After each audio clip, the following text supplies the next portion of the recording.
మిత్రులారా, ఒక 2 నిమిషాలు బ్రేక్ తీసుకుందాం. అట్లా వర్షం కూడా అయిపోయింది. 2 నిమిషాలు. నాకు తెలుసు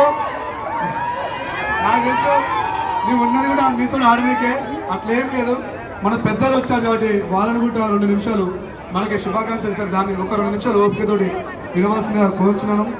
అదేవిధంగా ఈరోజు మా యొక్క కార్యక్రమానికి పిలవగానే ఇచ్చేసినటువంటి మా అక్క బడం చీరింత పారిజాత నరసింహారెడ్డి గారిని, మరి ఉస్మానియా యూనివర్సిటీ విద్యార్థులు